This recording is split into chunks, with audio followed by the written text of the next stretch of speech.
नमस्कार दोस्तों, स्वागत है आपका हमारे यूट्यूब चैनल करंट अफेयर 360 पर। करंट अफेयर 360 यूट्यूब चैनल पर हम day to day current affair को कवर कर रहे हैं। आज हम करेंगे 2 अक्टूबर की करंट अफेयर को डिटेल में। और जितना भी आपको करंट अफेयर का पोर्शन करवाया जा रहा है उससे बाहर किसी भी एग्जाम में कोई भी क्वेश्चन नहीं आएगा। तो चलो देखते हैं आज हम 2 अक्टूबर के इम्पोर्टेंट करंट अफेयर। भारत की महिला टीम ने खेला अपना पहला गुलाबी गेंद टेस्ट। जो भारत की महिला टीम है उन्होंने जो गुलाबी गेंद है उससे अपना पहला टेस्ट मैच खेला है। 30 सितंबर को ऑस्ट्रेलिया के क्वींसलैंड में करारा ओवल में भारत और ऑस्ट्रेलिया महिला टीम के बीच पहला गुलाबी गेंद वाला दिन और रात का टेस्ट मैच शुरू हुआ।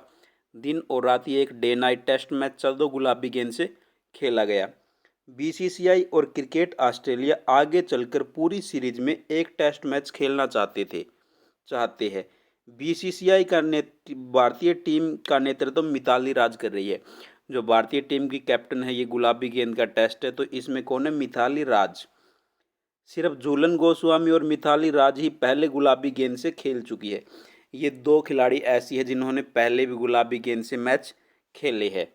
और जो बाकी जितनी खिलाड़ी वो सारी की सारी पहली बार गुलाबी गेंद से मैच खेल रही है। और भारतीय महिला ने एक टीम के तौर पर पहली बार गुलाबी गेंद से टेस्ट मैच खेला है। आगे हमारा अमेजन इंडिया अपना global computer science education program launch किया। जो अमेजन इंडिया है उन्होंने अपना global computer science education program launch किया है। ई कॉमर्स प्रमुख अमेजन इंडिया ने भारत में अपने पहले global computer science education program Amazon future engineer को लॉन्च करने की घोषणा की है। इस कार्यक्रम में क्या क्या हुआ? कार्यक्रम कम प्रतिनिधित्व और कम सेवा वाले समुदाय के छात्रों के लिए गुणवत्तापूर्ण कंप्यूटर विज्ञान शिक्षा और कैरियर के अवसर तक पहुंच को सक्षम करेगा। जो ऐसे समुदाय है जिनमें छात्रों को कम सेवाएं मिलती है उनको गुणवत्तापूर्ण कंप्यूटर शिक्षा और विज्ञान के कैरियर अवसरों को पहुंचाएगा उन छात्रों तक। आगे है, अपने लॉन्च के पहले वर्ष में अमेजन का लक्ष्य भारत के 7 राज्यों में 900 सरकारी और सहायता प्राप्त स्कूलों में 1 लाख से अधिक छात्रों को सीखने के अवसर प्रदान करना। कितने? 900 तो सरकारी और सहायता प्राप्त जितने 900 सरकारी और सहायता प्राप्त स्कूल है उनके 1 लाख से अधिक छात्रों को सीखने के अवसर प्रदान करेगा।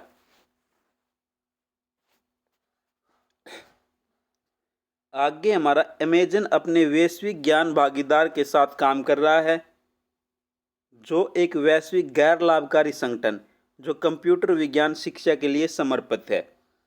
भारत में अमेजन फ्यूचर इंजीनियरिंग कार्यक्रम 6 से 12 कक्षा के छात्रों को ध्यान केंद्रित करेगा।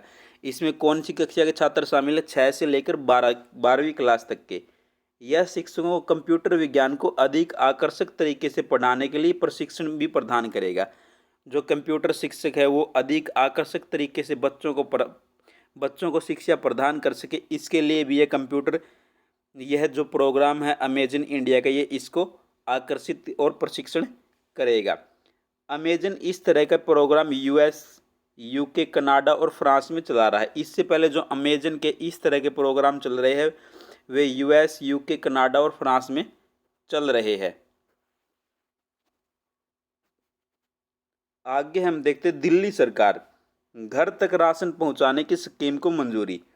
दिल्ली सरकार ने राशन की डोर स्टेप डिलीवरी के मामले में दिल्ली हाई कोर्ट ने दिल्ली सरकार को लोगों के घरों तक राशन पहुंचाने की मंजूरी दे दी है। जो हाई कोर्ट है, दिल्ली हाई कोर्ट, उसने दिल्ली सरकार को लोगों के घरों तक राशन पहुंचाने की जिम्मेवारी या जो राशन पहुंचाने की जो स्कीम है उसको मंजूरी दे दी है।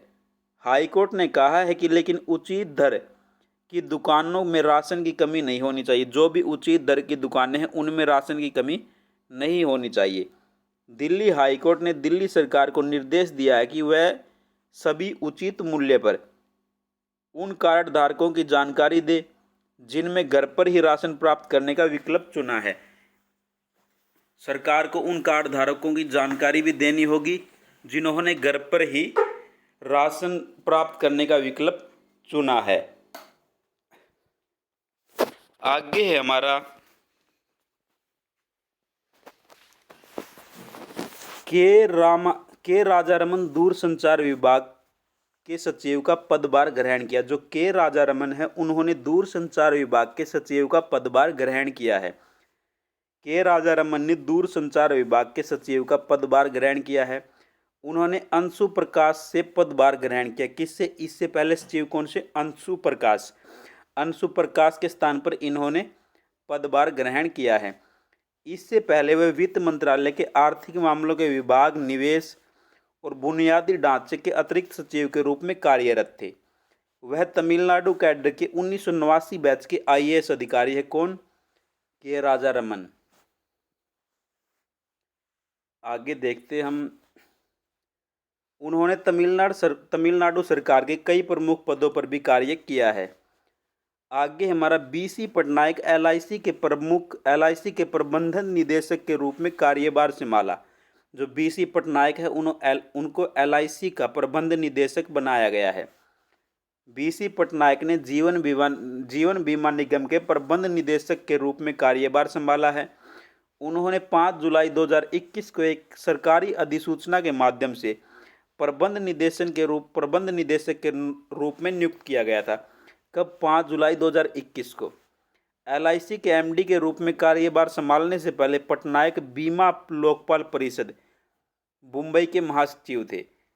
ये प्रबंध निदेशक बनने से पहले जो बीमा लोकपाल परिषद है उसके महासचिव थे। आगे हमारा रुपिंदर पाल सिंह हॉकी से संन्यास की घोषणा।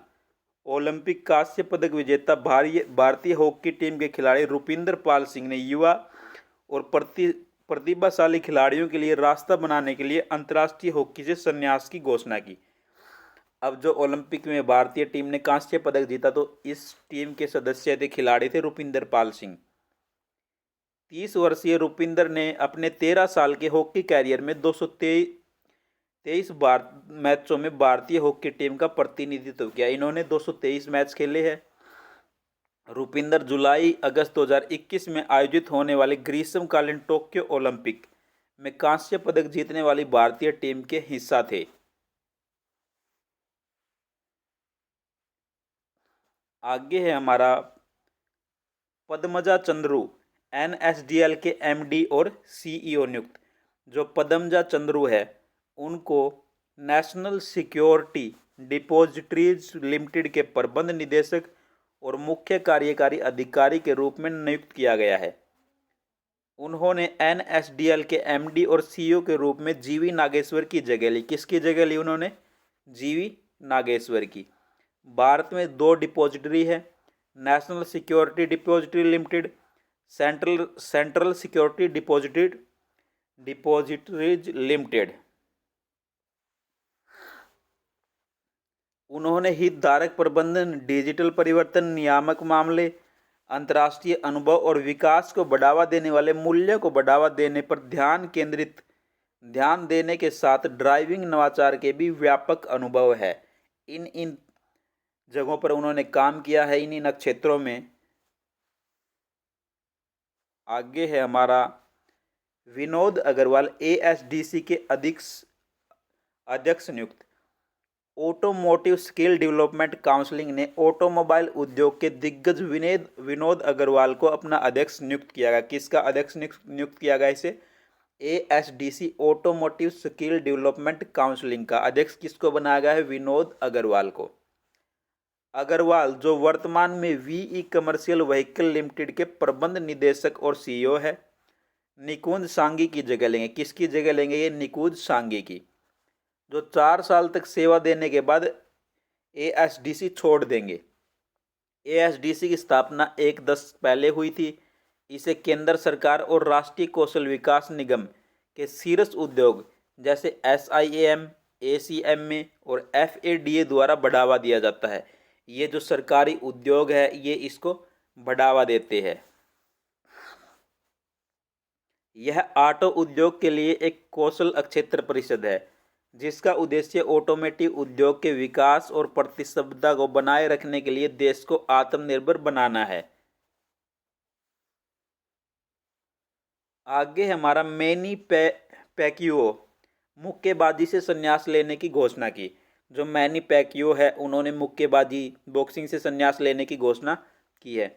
26 साल और 72 पेशेवर मुकाबलों के बाद पूर्व विश्व चैंपियन मैनी पैक्यो ने पेशेवर मुक्केबाजी से संन्यास लेने की घोषणा की। उन्होंने 1995 में 16 साल की उम्र में पेशेवर की शुरुआत की थी।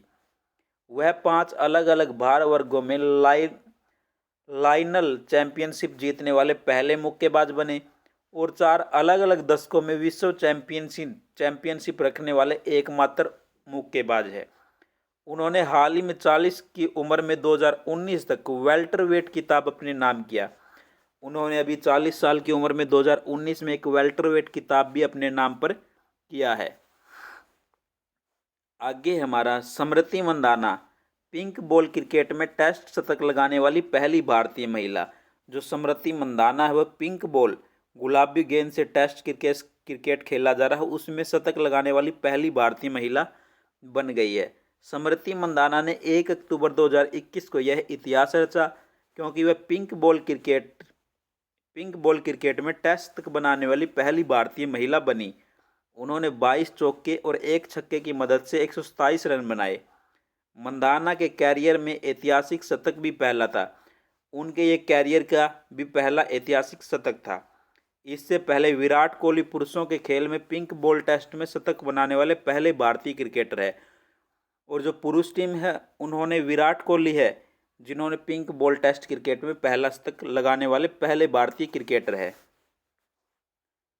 आगे हमारे सुनील कटारिया बने आईएसए के अध्यक्ष। जो आईएसए है, इंडियन सोसाइटी ऑफ एडवर्टाइजर्स है, उसके अध्यक्ष बने हैं Sunil Kataria. Indian society of advertisers के नवनिर्वाचित कार्यकारी परिषद ने सुनील कटारिया मुख्य कार्यकारी अधिकारी भारत और SAARC Godrej consumer product limited को आईएसए के अध्यक्ष के रूप में चुना है। आईएसए पिछले 69 वर्षों से विज्ञापनदाताओं के लिए एक मजबूत आवाज़ के रूप में शीर्ष राष्ट्रीय निकाय है। इसे क्रॉस सेक्टर विज्ञापनदाता सदस्य वार्षिक राष्ट्रीय गैर सरकारी विज्ञापन खर्च के आधे से अधिक योगदान करते हैं। आईएसए जो वर्ल्ड फेडरेशन ऑफ एडवर्टाइजर्स संस्था का संस्थापक सदस्य है और एएससीआई के संस्थापकों में से एक है, जो अन्य उद्योग निकायों के साथ जुड़ने वाले विज्ञापनदाताओं की साझेदारी करना जारी रखता है। आगे हमारा विश्व शाकाहारी दिवस 1 अक्टूबर। जो विश्व शाकाहारी दिवस है उसको कब मनाया जाता है? 1 अक्टूबर को। एक शाकाहारी जीवन शैली के नैतिक, पर्यावरण, स्वास्थ्य और मानवीय लाभों के बारे में जागरूकता बढ़ाने के लिए विश्व स्तर पर विश्व शाकाहारी दिवस प्रतिवर्ष 1 अक्टूबर को मनाया जाता है। विश्व शाकाहारी दिवस लोगों को पशु उत्पादों को छोड़ने के लिए प्रोत्साहित करने के पर्यावरण संबंधी विचारों, पशु कल्याण और अधिकारों के मुद्दों, व्यक्तिगत स्वास्थ्य लाभों पर जोर देने के लिए मनाया जाता है। 1 से 7 अक्टूबर तक पूरा सप्ताह अंतर्राष्ट्रीय शाकाहारी सप्ताह के रूप में मनाया जाएगा। जो 1 से 7 अक्टूबर तक है वो पूरा सप्ताह एक अंतर्राष्ट्रीय शाकाहारी दिवस सप्ताह के रूप में मनाया जाएगा। आगे हमारा 1800 के दशक के मध्य शाकाहारी शब्द पर लोकप्रिय होने से पहले शाकाहार के लिए अक्सर पाइथागोरस आहार के रूप में जाना जाता था। 1800 से पहले शाकाहारी शब्द नहीं था, उससे पहले शाकाहारी के लिए किस शब्द का प्रयोग होता था? पाइथागोरस आहार। प्राचीन यूनानी दार्शनिक और गणितज्ञ पाइथागोरस आहार की शुरुआती समर्थक थे, इसलिए इसका नाम उनके नाम पर रखा गया है। जो गणितज्ञ पाइथागोरस थे वो इसके शाकाहारी आहार के समर्थक थे, इसलिए इसके स्थान पर इसके नाम को रखा गया है। आगे हमारा 1977 में नॉर्थ अमेरिकन वेजिटेरियन सोसाइटी द्वारा स्थापित और 1978 में इंटरनेशनल वेजिटेरियन यूनियन द्वारा स्थापित समर्थित विश्व शाकाहारी दिवस 1 अक्टूबर को दुनिया में प्रतिवर्ष मनाया जाता है। कब मनाया जाता है? 1 अक्टूबर को। आगे हमारा अंतर्राष्ट्रीय कॉफ़ी दिवस 1 अक्टूबर को। अंतर्राष्ट्रीय कॉफ़ी दिवस कब मनाया जाता है? 1 अक्टूबर को। कॉफ़ी के उपयोग का जश्न मनाने और बढ़ावा देने के लिए हर साल 1 अक्टूबर को अंतर्राष्ट्रीय कॉफ़ी दिवस मनाया जाता है। बहुत से लोग मानते हैं कि कॉफ़ी उनके स्वास्थ्य पर बुरा प्रभाव डाल सकती है। इसलिए लोगों को इस पेय के विभिन्न लाभों के बारे में शिक्षित किया जाता है। इस दिन का उद्देश्य क्या है? लोगों को कॉफ़ी के लाभ के बारे में शिक्षित करना। पहली बार अंतर्राष्ट्रीय कॉफ़ी दिवस 2015 में मनाया गया। कब मनाया गया पहली बार इसको? 2015 में। अंतर्राष्ट्रीय कॉफ़ी संगठन ने 2014 में सभी कॉफ़ी प्रेमियों को दिन समर्पित करने का फैसला किया, लेकिन पहला आधिकारिक कॉफ़ी दिवस 2015 में मिलान में शुरू किया। कहाँ पर? मिलान में 2015 में पहला कॉफ़ी दिवस आधिकारिक रूप से शुरू किया गया था। अलग अलग देश अलग अलग तारीखों पर अपने राष्ट्रीय कॉफ़ी दिवस मनाते हैं। 1997 में वापिस आईसीओ ने पहले चीन में अंतर्राष्ट्रीय कॉफ़ी दिवस मनाया और 2009 में ताइवान में मनाया। सबसे पहले इसे कब? 1997 में इसको चीन में मनाया गया था और 2009 में इसे ताइवान में मनाया गया। नेपाल ने अपना पहला अंतर्राष्ट्रीय कॉफ़ी दिवस 17 नवंबर 2005 को मनाया। नेपाल ने कब मनाया? 17 नवंबर 2005 को। आगे हमारा अंतर्राष्ट्रीय अहिंसा दिवस 2 अक्टूबर। जो अंतर्राष्ट्रीय अहिंसा दिवस है वो कब मनाया जाता है? 2 अक्टूबर को। 2 अक्टूबर को विश्व भर में अंतर्राष्ट्रीय अहिंसा दिवस मनाया जाता है। संयुक्त राष्ट्र महासभा ने यह दिवस मनाने के लिए पहली बार 15 जून 2007 को एक प्रस्ताव पारित किया था। जो अंतर्राष्ट्रीय अहिंसा दिवस है उसको मनाने के लिए संयुक्त राष्ट्र ने 15 जून 2007 को एक प्रस्ताव पारित किया, जिसमें कहा गया कि उस प्रस्ताव में क्या कहा गया कि वह शांति और अहिंसा के विचार पर अमल करे और महात्मा गांधी के जन्म दिवस को अंतर्राष्ट्रीय अहिंसा दिवस के रूप में मनाए। जितने भी विश्व की जनसंख्या है, लोग हैं, शांति और अहिंसा का जो विचार है उस पर अमल करें और जो महात्मा गांधी का जन्मदिन है उसको अंतर्राष्ट्रीय अहिंसा दिवस के रूप में मनाए। ये संयुक्त राष्ट्र ने अपने प्रस्ताव में किया था, जो 15 जून 2007 को उन्होंने पारित किया था। ये थे हमारे 2 अक्टूबर के इम्पोर्टेंट करंट अफेयर। अगली क्लास में हम 3 अक्टूबर के जो इम्पोर्टेंट करंट अफेयर है उनको कवर करेंगे। और जितना भी आपको करंट अफेयर का पोर्शन करवाया जा रहा है उससे बाहर किसी भी एग्जाम में कोई भी क्वेश्चन नहीं आएगा। थैंक यू दोस्तों, हैव ए नाइस डे। पढ़ते रहो और आगे बढ़ते रहो।